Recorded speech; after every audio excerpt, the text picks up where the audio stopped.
Coucou, alors aujourd'hui j'aimerais bien parler avec vous de sexualité et j'aimerais bien qu'on fasse comme un petit chat pour se parler de nos expériences et des expériences des gens qu'on connaît dans notre vie par rapport à la sexualité au Brésil, parce qu'en fait c'est un sujet qui revient souvent déjà sur ma chaîne et puis aussi dans ma maison. Tu sais, moi j'ai une maison de femmes et on parle de sexe à peu près 90% du temps. Oui, environ, oui. Et puis les autres 10% on parle de nos chattes. C'est ça. Donc finalement voilà, c'est un sujet qui revient souvent. Et ce qui revient souvent, c'est que ici le sexe c'est un tout petit peu différent de ce qu'on rencontre en France. Et les expériences des meufs dans ma maison sont toujours ultra positives en comparaison avec leurs expériences en France. Et j'aurais aimé qu'on en parle, voilà, pour voir finalement qu'est-ce qui est différent, est-ce que c'est mieux, est-ce que c'est pas mieux, qu'est-ce qu'on peut tirer des expériences ici. Sans mauvais jeu de mots, bien sûr. Exactement, j'avais pas Et en fait, avec Camille, on va tourner aussi une vidéo sur sa chaîne où on va parler de la partie dating, donc des rencontres, de comment ça marche, comment sont les Brésiliens, quelles sont les différences avec éventuellement les Français. On va beaucoup généraliser d'ailleurs dans ces deux vidéos, mais on va surtout parler de nos expériences. Donc quand on se permettra de généraliser, gardez bien en tête qu'on parle de nos expériences et pas de tous les hommes et de tous les humains. Pas de tous les Brésiliens et pas de tous les Français, parce qu'on vous entend déjà là dire oui mais nous les Français, calmez-vous. Mais de ce qu'on connaît en tout cas. On va parler de ce qu'on connaît. C'est vrai aussi. Exactement. Et comme dans ma maison, j'ai tout le temps des femmes chez moi. J'ai des centaines et des centaines de femmes qui sont passées dans la maison. Elles ont quasiment toutes niqué des Brésiliens. Donc j'ai un peu les expériences à l'intérieur de moi de toutes ces meufs-là. Et ça se recoupe. Ouais, mais c'est toujours un peu les mêmes discours. Du coup, voilà, il y a ces deux vidéos. Je t'invite à aller sur la chaîne de Camille pour pouvoir découvrir tout ce qui se passe avant le sexe. Et nous, on est à tout ce qui se passe. Nous, bam. On est dans le concret là, les gars. Alors, les meufs de ma maison, elles disent que le sexe au Brésil, c'est génial. Ouais. Et on va essayer de comprendre pourquoi c'est génial. Alors. Déjà, pour contextualiser, moi j'ai beaucoup niqué au Brésil. Oui, félicitations. Merci. Et c'était vraiment bien. Ouais. Pour celles et ceux qui ne savent pas, je suis arrivée au Brésil il y a 4 ans. Et quand je suis arrivée, en fait, je suis arrivée dans le milieu du monde du carnaval. Et c'est un monde qui est très ouvert et c'est un monde un peu du libre amour. Qui est un peu différent du libertinage. C'est pas genre on est là et on est dans un endroit spécifique où on nique tous ensemble, machin. C'est un peu différent aussi, je trouve, du polyamour. On n'est pas dans des relations polyamoureuses avec les gens, mais on est dans des relations où on se connaît tous, on se fréquente, un peu tous, et à la fin ça se passe bien. Et on peut être plus ou moins, pas en couple, parce que justement on n'est pas dans des relations qui sont pour le coup un peu polyamoureuses. On est dans des relations ouvertes avec plein de gens en même temps. Et donc ça m'a permis de coucher avec plein de personnes. Garçons et filles, et ça a été une expérience incroyable. Et de toutes mes expériences, je n'ai jamais été déçue et je n'ai jamais eu genre un mauvais coup ici au Brésil. Sachant que pour moi, un mauvais coup, c'est pas genre une personne qui fait pas bien l'amour, c'est genre une connexion qui se fait pas, ou genre tu vois un truc qui passe machin. Jamais de mon expérience. Et j'ai beaucoup niqué. Et quand j'écoute les meufs de ma maison, bah, toi tu fais partie de ma maison parce que tu as vécu un moment chez moi. On est d'accord, il n'y a pas une seule meuf qui dit qu'elle a eu, c'est rare. Moi j'en fais partie en tout cas. Des meufs qui ont eu des mauvaises expériences. La seule meuf. Pas une mauvaise expérience, mais un truc comme tu dis où la connexion se fait pas. Et un truc que du coup je dis pas le gars était un mauvais coup, mais cette session de sexe n'était pas d'un très haut niveau quoi. Mais on était deux à pas y mettre d'une autre. Parce que la relation aussi n'était pas optimale, ils parlaient que portugais, et enfin tu vois, on avait beaucoup de mal à communiquer, et mais est-ce que dans ce sexe-là, quand même, il y avait des différences avec le sexe que tu peux avoir en France, en règle générale? En fait, ce mauvais sexe ressemblait au mauvais sexe de la France. C'est ça. Mais le reste de mes expériences ont été incroyables en fait. Enfin, ont été des trucs qui se passent pas, qui en tout cas me sont jamais arrivés en France. C'est ça. J'ai jamais entendu une meuf me raconter un date comme ça en France. Mais c'est ça, c'est qu'en fait, au fur et à mesure que j'avance dans cette maison et avec les meufs, j'entends les meufs toujours avec le même discours me dire j'ai jamais vu ça en France ça n'existe pas. De temps en temps, il y a une voix qui dit oui, mais mon mec il est né là. Ok, il y a des mecs qui sont merveilleux en France, mais oui, mais en règle générale, ce qui ressort, c'est que quand tu rencontres un mec et que tu couches avec lui pour le premier soir, c'est pas toujours ouf. Tu te sens jamais bien à la fin, le mec ne te mange pas la chatte, il n'y a pas de sexe oral, en tout cas ça va dans un sens, c'est-à-dire c'est demandé de la part du mec, mais par contre toi en tant que meuf tu le reçois pas. Et souvent les meufs se sentent consommées, elles se sentent un peu comme si elles faisaient partie d'un grand marché, et le mec est là, il les utilise, il se vide les couilles et puis après c'est terminé. Et souvent après le sexe, le mec il est un peu en mode bon demain je travaille, comment tu rentres chez toi? Si, il reste dormir. Ouais. Ouais. Si raison... Ah oui, comment tu rentres chez toi? Ouais, comment tu rentres chez toi, plutôt dans ce sens-là. Et oui, s'il est chez toi, bah, j'y vais. J'ai plein de meufs qui m'ont raconté des expériences en mode le mec il te demande tu rentres comment? En Uber, en taxi? Ce que je trouve horrible, c'est une horreur. Qu'est-ce qu'on a comme expérience en France? On a des expériences où des mecs le lendemain ils te connaissent plus, des mecs qui parlent mal de toi. Qui refusent de te faire un câlin pour te dire au revoir. Qui refusent de t'embrasser sur la bouche. C'est des choses que j'ai entendues. Qui refusent d'aller boire un verre avec toi avant. Qui refusent de dormir, que tu dormes dans leurs bras pendant la nuit. Des mecs qui te ghostent après. Ah, ça. Bon, il y a des filles qui ghostent aussi, mais. Ouais. Mais disons que alors moi j'ai pas eu de coup d'un soir en France. Parce qu'en France, j'étais mariée, avant ça, j'étais en couple pendant longtemps, ça m'a duré genre pendant 12-13 ans, j'étais plus ou moins en couple. Et avant ça, par exemple, il n'y avait pas les applications de rencontre, les machins, c'était plus compliqué, j'étais trop jeune, bref, j'ai pas eu de coup d'un soir. Au Brésil, j'en ai eu beaucoup, tous mes coups d'un soir ont été merveilleux, meuf. Ouais.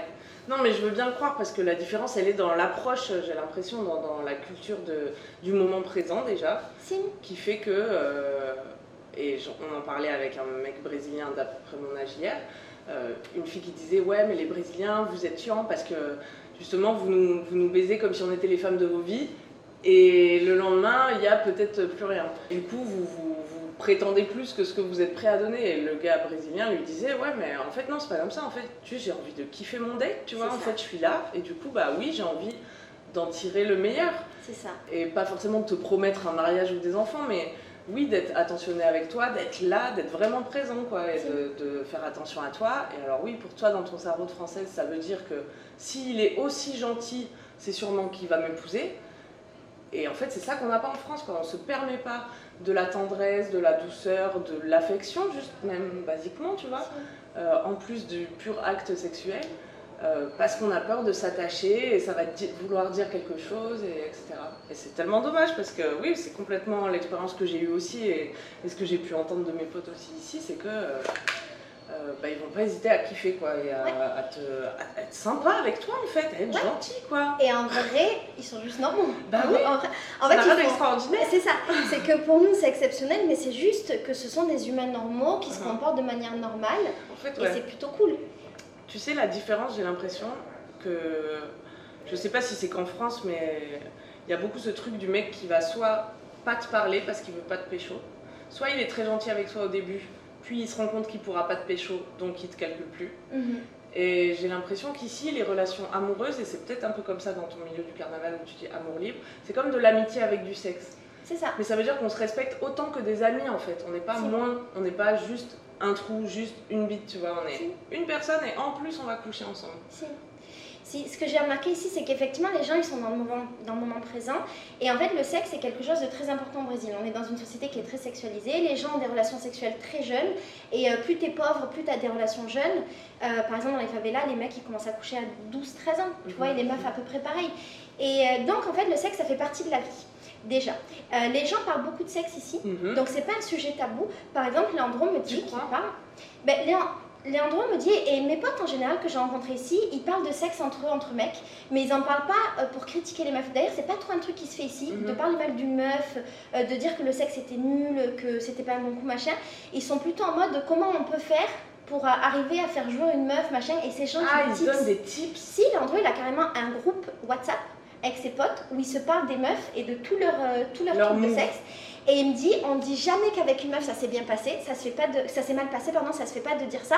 Par contre, on dit que la meuf était, attends, ils ont une expression pour ça, qu'il faut que je me souvienne. C'était perfectible.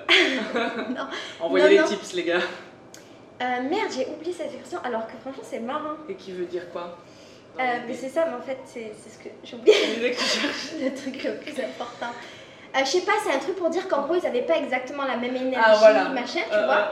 Et que c'est pour ça que ça s'est pas bien passé, mais ils vont pas dire genre la meuf, voilà. Faisait l'étoile de mer ou non, l'étoile de mer ça fait trop. Mal. Non, jamais mal des meufs. Jamais. Je n'ai jamais en 4 ans entendu un mec parler mal d'une meuf. Ou dire genre je l'ai démonté, je lui ai fait ça, nana. Ça n'existe pas. Parce que nous les hommes en France, j'ai l'impression qu'on parlait de sexe entre eux, mais sur le mode fanfaronnerie uniquement, pour se vanter, pour asseoir leur domination, genre j'ai qu'elle, j'ai pécho elle, voilà ce que j'ai fait. Si, ici ça ne se fait pas du tout. Et après, toi qui couches avec la meuf, ils sont dans l'instant présent, il y a aussi une fierté, j'ai l'impression brésilienne, de bien faire l'amour, c'est important. Et puis même pour eux, c'est important de bien faire l'amour. Voilà, là où Je trouve qu'en France, les hommes, ils sont pas dans le partage et ils vont pas donner.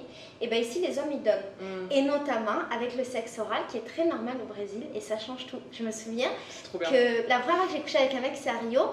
Donc on dort ensemble, il se passe rien. On était fatigués, on revenait d'un peu de carnaval d'ailleurs. On dort ensemble, il se passe rien. Le lendemain matin, il me réveille en me mangeant la chatte. J'étais choquée. Ça ne m'était jamais arrivé. Enfin, j'ai quand même 37 ans, tu vois. Je m'étais jamais... Même mon mari m'a jamais léché la chatte de Bonatel. Lui, je le connais pas, il connaît pas ma chatte. Ma chatte, elle a vécu toute la nuit. Il s'en va les steaks, il y va, bam, il me mange la chatte. Ah ouais. C'est ouf. Ouais, moi, mon premier date au Brésil, je lui ai dit...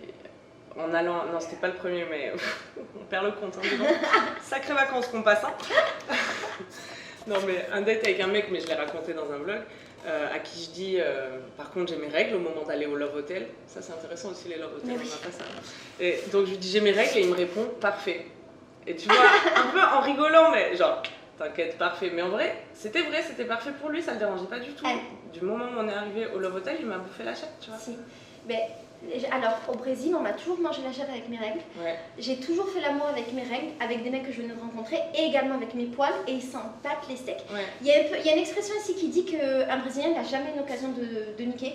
Donc quoi qu'il arrive, tu peux avoir n'importe quoi, il s'en bat les steaks. Ne perdra jamais une occasion. Ouais, il perd jamais une occasion de niquer, c'est impossible. Et c'est un peu vrai. Et puis aussi, disons qu'en France, ce qui est déjà arrivé à des copines à moi, c'est genre, le mec, si vous n'êtes pas assez intime, si t'es pas sa vraie meuf, il veut pas te manger la chatte. Ouais. Genre, ça a à voir avec votre relation. Ouais. Et ici, le sexe oral, c'est clairement intégré et ça fait partie du sexe. Et d'ailleurs, les Brésiliens disent que le sexe, ça commence à partir du moment où on s'embrasse et on se touche. Genre l'acte de s'embrasser. C'est très différent, ouais, de chez nous. Exactement. Et on commence à l'entendre ça dans les discours un peu féministes et tout, que le sexe, il commence avant. Ça commence à arriver, mais ici, c'est très intégré. Le sexe commence à partir du moment où on s'embrasse. D'ailleurs, on s'embrasse très facilement. Et c'est là qu'on perçoit si on va avoir envie, pas envie. Si on a envie, on va coucher.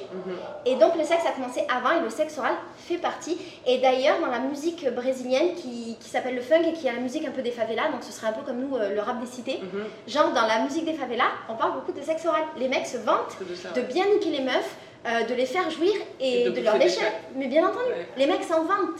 Alors qu'en France, moi j'ai jamais entendu un mec qui est arrivé qui dit oui, alors moi je mange bien les chattes et qui fait un rap sur le fait qu'il mange bien les chattes. Ici c'est normal.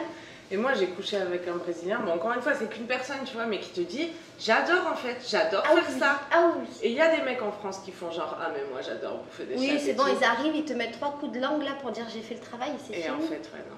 Mais non. Et quelqu'un qui aime bouffer une chatte, je peux dire que la différence tu la vois quoi. Bien sûr. C'est une autre expérience. Bien sûr. Et puis après, je disais, en France, je trouve que les hommes nous consomment. Ici, les mecs sont vraiment dans le partage. Ils te touchent, ils t'embrassent. Je me souviens que la première fois que j'ai couché avec ce mec qui m'a mangé la chatte, il m'a attrapé le visage, je crois, il m'a attrapé le visage comme ça pour m'embrasser et il m'embrassait comme si j'étais la femme de sa vie. Ouais. Oui. C'est intense. C'était incroyable. Et le lendemain, je le revois.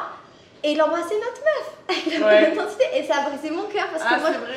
Mais oui, ça a été difficile pour moi parce que je couchais avec des mecs, je croyais que c'était les hommes de ma vie, vu qu'ils étaient merveilleux, alors qu'en fait, ben non. Parce qu'une fois que le sexe il est fini, le mec ça devient ton pote, avec qui éventuellement tu vas recoucher. Donc c'est aussi pour ça, je pense qu'il se comporte pas mal. Parce que les mecs, ils prévoient leur prochain sexe avec toi.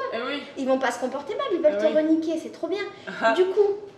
Ils prévoient leur prochain sexe, ils sont cool machin, tu leur fais un câlin, quand vous vous revoyez, c'est chouette, et quand vous vous revoyez, vous décidez si vous avez envie ou pas de recoucher ensemble, ça se passe, c'est cool, ça se passe pas, vous restez potes. C'est pas comme en France où genre le mec vous couche avec toi, tu veux pas et du coup il te dégage et il te parle mal. Ah ouais. Et ce truc du bisou aussi que t'as dit, le fait que le bisou soit un test pour savoir si le sexe va être bien, et que ça soit un peu une règle tacite entre tout le monde, fait aussi que si t'embrasses un gars, t'es pas en train de t'engager pour toute la soirée avec lui, tu vois. Exactement. Et tu vas pas être une salope si tu vas en embrasser un autre. Et il sera ok de genre, ok ça l'a pas fait, on passe à autre chose quoi. Si, parce que le bisou ici c'est un acte en lui-même et c'est un acte important. Le baiser pour les Brésiliens c'est vraiment quelque chose de sacré et dans les soirées tu embrasses très facilement les gens. Très très facilement. Mais alors c'est sacré ou tu embrasses très facilement tout le monde? Ben c'est sacré, c'est sacré dans le sens où c'est important, mais c'est pas sacralisé comme nous en France où genre quand tu embrasses quelqu'un, ça engage une relation avec la personne, tu vois. C'est sacré dans le sens où c'est quelque chose auquel ils tiennent, le bisou est important.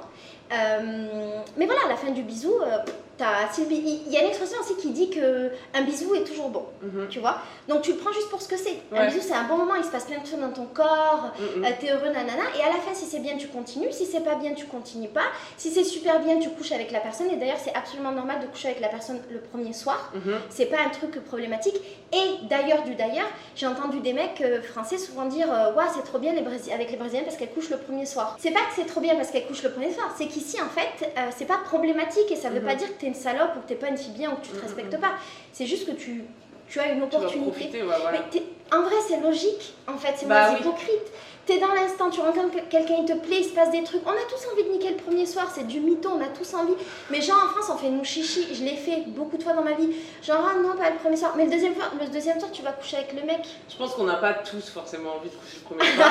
Mais je pense que c'est sûr qu'il y a des gens qui ont envie et qui vont se le refuser. Mais oui. Et des femmes évidemment, puisque les hommes n'ont absolument pas cette pression. Non. Pour pas passer pour la fille facile, qui vont se le refuser, ouais, ça c'est sûr. Alors qu'ici, comme tu passes pas pour la fille facile, tu apprends à t'écouter vraiment. Genre, j'ai envie de coucher le premier soir, je couche. J'ai pas envie. Je couche pas. Je couche pas. C'est possible aussi. Et je trouve que du coup, t'as moins cette question de je me suis sentie obligée de le faire. Parce que du coup, t'es moins pressionné pour coucher, vu que tu as le choix. Ce qui nous amène à parler du consentement dans le sexe au Brésil. J'allais dire d'ailleurs pour les bisous, on entend beaucoup que les Français sont étonnés par le fait que les Brésiliens demandent avant d'embrasser. Ah oui, je pourrais plus. Est-ce que je peux t'embrasser? Ouais. Oui. Bah, ça a l'air con, on dit ça comme si c'était révolutionnaire, tu sais. Mais c'est bien. Mais oui. Peut-être les Français n'osent pas draguer comme ça ou dire. Disons que nous, moi quand on me l'a fait la première fois, j'avais l'impression que ça cassait un truc, tu sais, ça cassait la magie du baiser. Ah oui, il fallait que ça se fasse automatiquement, ouais, j'avais cette sensation. Oui, je pense qu'on est un peu comme ça en France. Genre on prend pour excuse. Faut que ça soit fluide et que ça se fasse naturellement, tout seul, etc. Pour ne pas communiquer en fait. Et ne pas sauf qu'en fait, valider c'est pas fluide. C'est pas fluide parce que des fois, des mecs t'embrassent et t'as pas envie. En vrai, t'as pas eu le temps de dire que t'avais pas envie, ils ont déjà leur langue dans ta bouche. Alors que si on te demande, tu dis oui ou non, et si tu dis non, le mec il reste ton pote. Et vous continuez à danser, à être poteau la famille, c'est pas grave. Et peut-être qu'après, du coup, le oui va arriver, tu vois. Parce que t'as pas la pression, t'es pas obligé dans ce moment-là. Et t'as pas, tu sais, ce truc où tu vois le moment arriver, et t'es pas bien. Parce qu'en fait, ils te demandent. Et les meufs demandent aussi. C'est pas que les mecs. Bien sûr, les meufs, mais ça on en parlera bien dans ta vidéo de la drague. Bien sûr.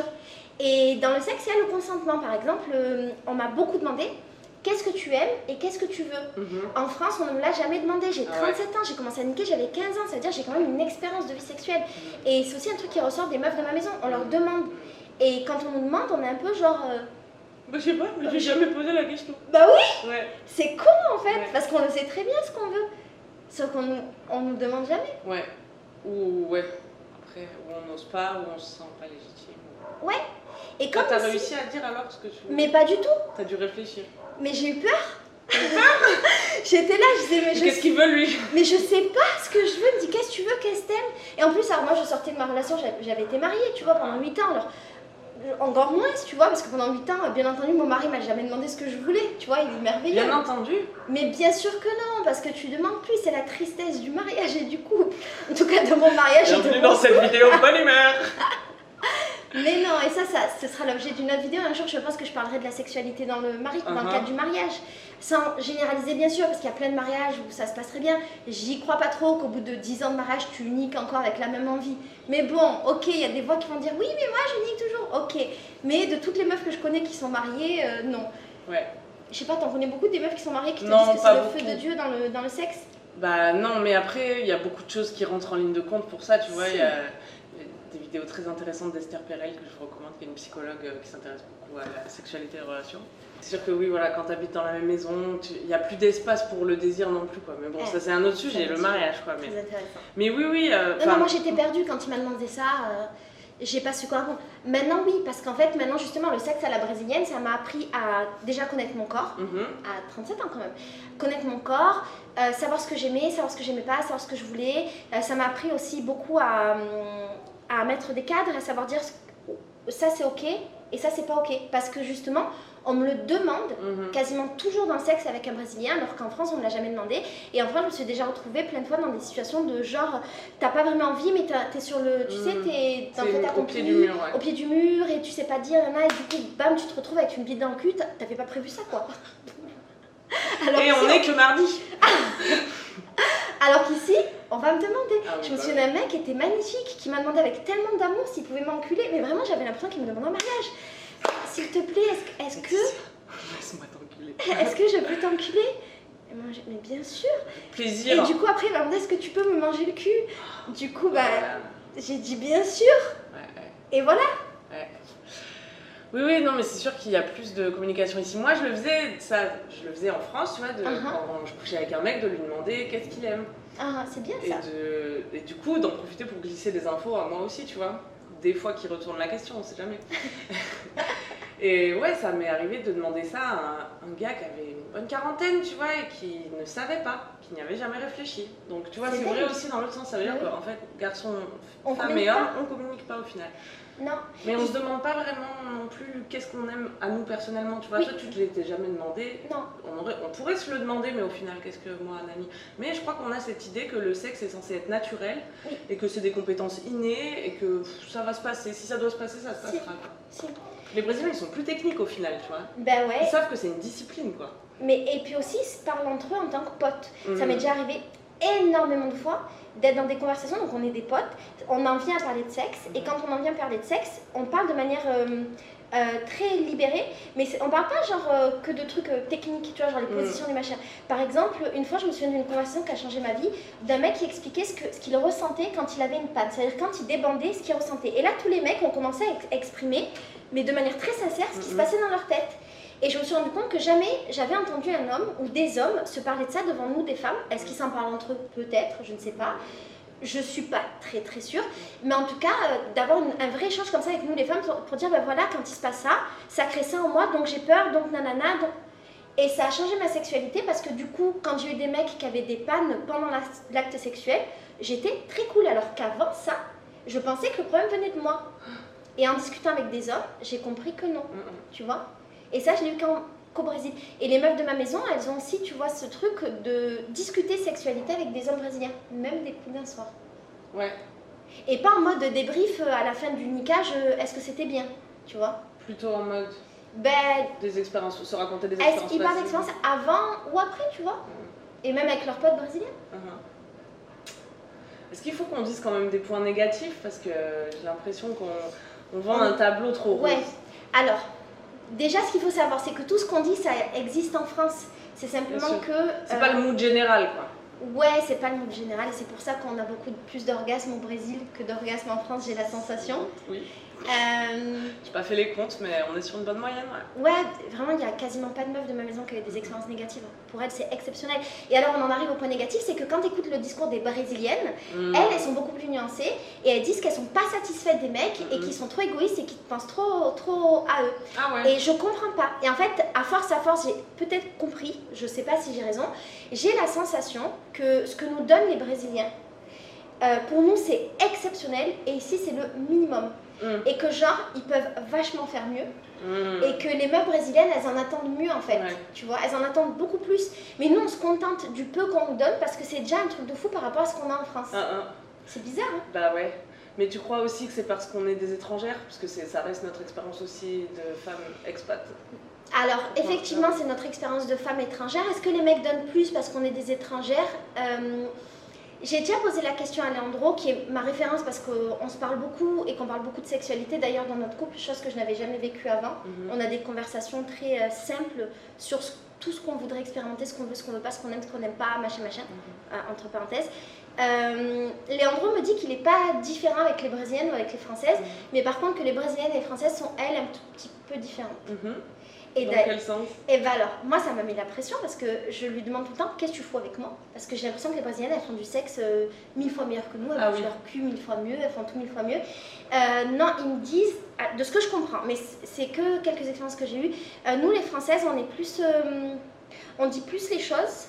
Disons que les Françaises on est un peu, on prend plus des initiatives dans le sexe, de ce que je comprends.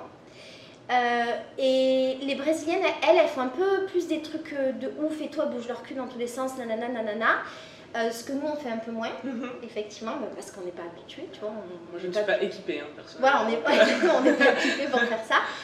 Mais il dit qu'au final elles ont les mêmes peurs que nous dans le sexe, que c'est pas différent. Et aussi, par exemple, les Brésiliennes elles vont beaucoup envoyer de photos ou de vidéos d'elles nues à poil de leur chatte, de machin. C'est très libéré, tandis que nous, les Françaises, on va moins le faire, mais par contre, on va beaucoup plus dire des choses un peu sexuelles. Tu vois, par exemple, moi, je lui envoie tout le temps des messages sexuels, tu vois, et il dit qu'avec toutes ses copines françaises, il n'avait pas tellement eu ça. Disons que nous, on a plus de nuances et on est plus dans l'érotisme. Voilà, je crois que c'est ça la différence. Nous, on va plus être dans l'érotisme, avec les Brésiliennes, ça va plus être... le cul. Le cul. Mais voilà, ça reste l'expérience des mecs que j'ai rencontrés. Et puis c'est pas toutes les Brésiliennes. Et puis voilà. Exactement. Vous nous avez compris. Hein. Ouais. Mais j'ai rencontré beaucoup de Brésiliens aussi qui disent qu'ils préfèrent le corps des Brésiliennes et le visage des Français, des étrangers. Ah ouais. Ouais. Mais je suis d'accord. Je suis d'accord, les Brésiliens ont des corps magnifiques. C'est vrai. Des culs incroyables.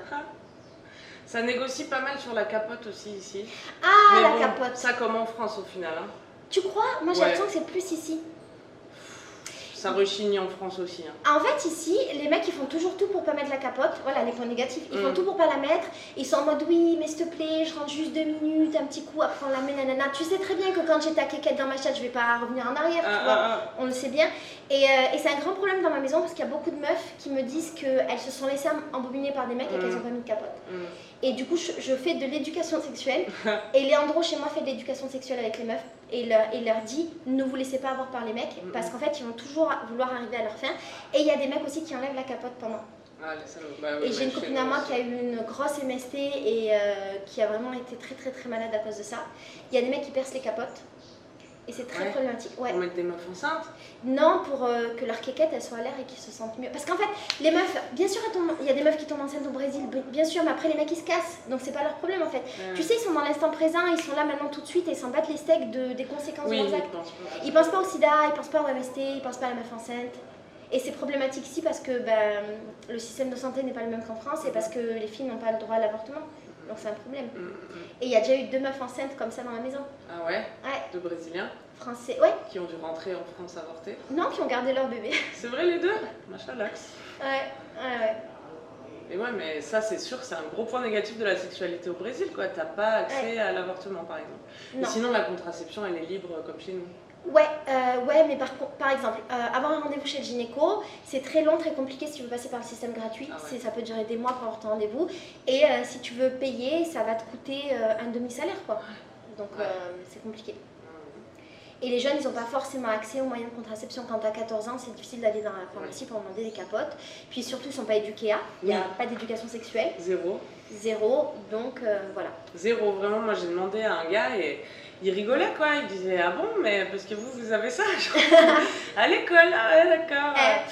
Et en fait, il s'est passé la même chose un petit peu au Brésil que chez nous en France quand ils ont commencé à dire, mais venez, on fait des cours d'éducation sexuelle et on les fait tôt. Genre nous en France c'est censé commencer à la maternelle, tu vois, et c'est pas de l'éducation à la sexualité, enfin c'est pas ouvrons le Kama Sutra et découvrons tout ce qui est possible, c'était vraiment par exemple en maternelle des choses autour du consentement, de mon corps et mon corps, ça c'est, enfin tu vois j'ai le droit de toucher, j'ai pas le droit, etc.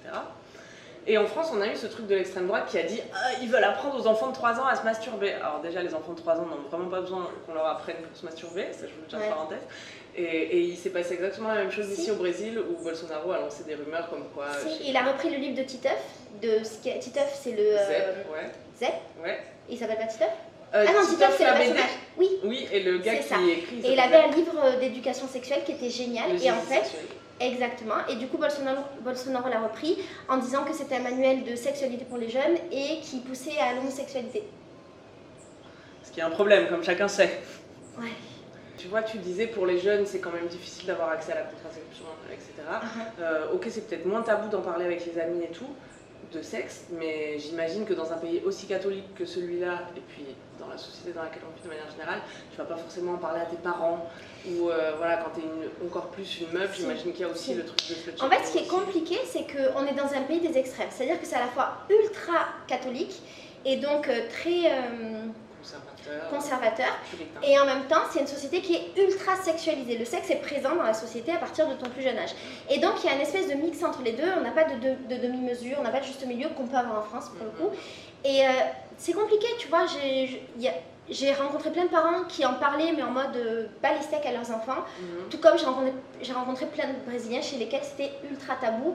Et donc c'est difficile d'avoir un avis sur la question. Je me suis déjà retrouvée dans la situation où j'étais avec un mec, on venait de finir de niquer, sa mère arrive, on est encore à poil dans le lit avec juste un drap, elle rentre dans la chambre, très cool, elle me fait un bisou parce qu'elle est trop contente de me rencontrer. Et elle me dit, ah, si vous voulez niquer pendant que je suis là, il n'y a pas de problème.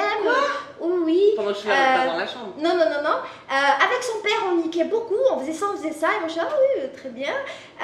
Et c'était totalement normal, elle ressort, et puis là, il y a le grand frère qui arrive avec le bébé dans les bras, qui vient me saluer, je suis toujours à poil dans le lit, et c'est très normal.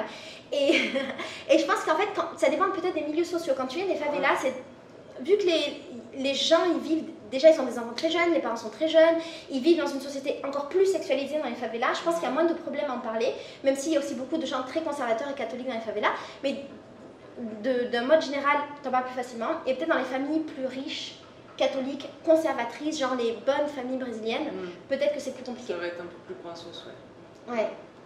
Il y a un truc de proximité aussi, j'imagine, dans les favelas, enfin de promiscuité. Alors Leandro m'expliquait que dans les favelas, t'entends tout le monde niquer. C'est-à-dire que t'es dans la chambre, t'entends tes voisins niquer, t'entends ta mère niquer, t'entends ton frère à côté qui nique. Donc, t'as moins ce tabou du niquage. Qu'est-ce qu'on aurait oublié par rapport à... Qu'est-ce qu'on n'aurait pas dit? J'ai l'impression d'avoir rien dit. Ça te fait pas ça des fois dans la vidéo? Oui, si, mais parce que tu dis des choses qui maintenant pour toi sont devenues peut-être évidentes et tout, mais c'est sûr que ça apprend des choses aux gens. Ouais. Bah, si vous avez d'autres questions, vous nous les posez en commentaire, puis on refait une vidéo, à la limite. Exactement. Je veux dire, je pense qu'on a tout dit. Sexe au Brésil 2, bientôt sur vos écrans. Si vous voulez découvrir le sexe au Brésil, venez dans la maison du bonheur. Il y a un truc d'ailleurs qui est marrant. C'est que, tu sais, les meufs entre elles, les brésiliennes, enfin en tout cas dans le monde que je fréquente, vraiment moi je te parle du monde que je fréquente et donc toutes les personnes que j'ai rencontrées en 4 ans qui sont beaucoup de personnes, on se dit beaucoup nos expériences avec les mecs et genre on se conseille des mecs. Souvent les meufs elles arrivent chez moi et quand je dis ça elles disent quoi mais non mais moi je prends pas les déchets des autres ou moi je prête pas mon mec nanana alors qu'en vrai bon personne t'appartient on s'en bat les couilles hein. Tu l'as niqué c'était cool maintenant il est plus à toi et c'est très normal ici et ça m'est arrivé plein de fois d'être en groupe de copines 100% brésiliennes. Il y a un mec qui arrive dans une soirée, elle dit ah moi je l'ai niqué et l'autre ah oui moi aussi il fait ça, il est comme ça nanana vas-y nique avec lui, je fais son numéro nanana et c'est très normal. Et je trouve ça génial parce que je l'avais jamais vécu en France. Oui, on a beaucoup moins ce truc quand je suis arrivée chez toi, c'était il y a lui, moi j'ai un catalogue vite. Voilà, elle a un catalogue en fait, tu vois. Et toutes les meufs, en fait je préfère qu'elles niquent des mecs de confiance. Qu'on a déjà testé exactement. On sait que c'est des bonnes personnes, on sait qu'ils se comportent bien, on sait qu'il y a la question du consentement, que c'est sécure avec eux. Moi je donne même les infos, alors lui il a un appart, il t'amène dans des love hotels, mais les love hotels c'est bien, on en a pas parlé mais on en parlera dans ta vidéo, parce que les love hotels c'est vraiment cool. Et je préfère que mes meufs, voilà, je sais vers qui je les envoie et c'est chouette et c'est des mecs trop bien, plutôt que les laisser comme ça, je les abandonne et elles peuvent avoir des mauvaises expériences. T'as déjà raconté que ta maison, il y a des voisins qui croient que c'est une maison close de française? Ouais, et j'ai reçu un message aussi, un jour sur mon téléphone, d'un mec qui me demandait s'il pouvait visiter notre maison close. En fait, ici, ça se dit mujer de programme, je crois, meuf de programme, et ça veut dire prostituée. Et donc, il demandait les tarifs et les heures de visite. Bah, c'est gratuit, hein. Voilà. Ce truc de se conseiller des gars, ça dénote je pense, la grande différence entre le Brésil et la France, c'est qu'ici, il y a vraiment une culture du sexe. Et que quand je disais, tu vois, c'est une discipline, en vrai, c'est pas une discipline, hein, ne cherchez pas à performer ou à devenir un professionnel, mais dans le sens, il y a une culture, enfin, en tout cas, tout le monde a collectivement admis que tout le monde faisait du sexe, hein, ce qui est le cas partout, et que c'était pas grave, tu vois. Et du coup, on va pouvoir se recommander des mecs. Et chez nous, j'ai l'impression que c'est un peu plus sacré. Tu vas te donner et ça va entraîner ça et ci. C'est vrai. Et que peut-être qu'on a moins la culture du plan cul entre guillemets et qu'on va moins facilement coucher avec des gens juste comme ça pour coucher, pour le plaisir de coucher quoi, car je vous le rappelle c'est gratuit et délicieux. Mais j'en discutais il y a pas longtemps avec un Hubert, tu sais par exemple dans Hubert tu peux discuter de sexe avec un mec et il va pas croire que tu veux lui sucer la bite à la fin. Mais bien entendu. Et il disait, c'était un Brésilien qui avait vécu en France pendant des années. Et du coup, ça avait été très dur pour lui justement d'être avec les Françaises pour cette culture du sexe qu'on n'a pas. Et il disait ici, on sait que le sexe, ça rend heureux et que ça fait plaisir et c'est important. Et en France, il l'a pas retrouvé et ça l'a rendu un peu malheureux. Parce et il est revenu vivre au Brésil. J'ai l'impression que c'est beaucoup plus des jeux de pouvoir dans la séduction, etc. C'est très important ce que tu dis, oui. Par exemple, hier, il y a un Brésilien qui me disait qu'il avait vécu en Europe et il était dans une auberge, il habitait dans un logement étudiant avec des gens de toute l'Europe. Et il disait, j'ai jamais réussi à niquer une Française parce que les Françaises, elles voulaient d'abord que je les emmène au resto, que je les emmène ci, que je les emmène là. Et moi, je lui dis, peut-être pour pas passer pour des filles faciles. Et j'ai l'impression que c'est comme ça. Ou qu'au contraire, en vrai, on cherche une relation et en fait, on va donner du sexe dans l'espoir que ça se transformera en relation. Il y a peut-être ça aussi ici, mais... Ouais, peut-être qu'on a... Mais le sexe pour le plaisir, j'ai l'impression qu'on l'a moins en tout cas. Ouais, on l'a quand même beaucoup moins. Se dire juste on est deux adultes ou alors ça va être dans la consommation quoi. On sera pas dans une relation. Si, dans la consommation, dans la frustration, exactement parce qu'il y a ces jeux de pouvoir. Et un truc que j'ai trouvé surprenant ici, c'est que les Brésiliens c'est des grands consommateurs de pornographie. C'est un des pays qui consomme le plus de la pornographie, Et dans tout le sexe que j'ai fait ici, et encore une fois j'en ai fait beaucoup, je n'ai jamais eu l'impression qu'un mec reproduisait un truc qu'il avait vu dans un film de cul. Et j'ai trouvé ça très étonnant, j'ai eu la sensation que les hommes, ils arrivaient à distinguer le sexe des films de cul de la vraie vie. De la vraie vie. Alors peut-être qu'ils sont pas tous comme ça, peut-être que j'ai eu énormément de chance, mais en tout cas dans ma maison les meufs m'ont souvent dit qu'elles s'étaient pas senties utilisées justement dans ces jeux de pouvoir du mec qui veut te souiller, qui veut te maîtriser, qui veut te dérespecter. Elles ont pas eu des mecs qui leur parlaient mal, ou quand on te parle mal c'est quelque chose de très consenti. Tu vois par exemple des fois Leandro m'insulte, j'aime bien, mais c'est jamais contre mon gré en fait, c'est vraiment un jeu d'amour, c'est de l'insulte d'amour. Et après il m'aime, et il me dit qu'il m'aime, il m'insulte en m'aimant. Mais oui, bien sûr, c'est un jeu. Mais oui, et dans le sexe à la française, je me suis très souvent sentie rabaissée. Ici, jamais. Je vois. Eh ben, ça donne pas envie de rentrer, moi je vous le dis. Non, ça donne envie de coucher avec des Brésiliens et des Brésiliennes. Ça, j'ai jamais fait encore. Parce qu'on a beaucoup parlé du sexe avec les Brésiliens. Le sexe avec les Brésiliennes, c'est encore autre chose. On ne parlerait pas dans cette vidéo parce que j'aimerais en faire une vidéo un jour ou pas. Mais c'était merveilleux. Allez, voilà. Tu pas contraste. Ouais. Bon, je crois qu'on a dit plein de choses. Si vous avez des questions, vous nous dites. Et on va compléter avec plein de sujets très intéressants parce que moi j'adore parler de sexe et il s'avère que cette meuf aussi. Donc on pourra en parler toute la vie. Et du coup, on va parler donc dans sa vidéo de tout ce qu'il y a dans le avant, de ce qu'il y a dans le après. Et des love hotels, vu qu'on n'en a pas parlé dans cette vidéo parce que c'est aussi intéressant. On fera ça et que c'est ma passion. Et que tu as eu des love hotels incroyables. J'en ai eu des très beaux. Je peux pas vous montrer les photos. Mais non, malheureusement, c'est ça. On ne peut pas partager. On vous en parle là-bas. Venez chez moi.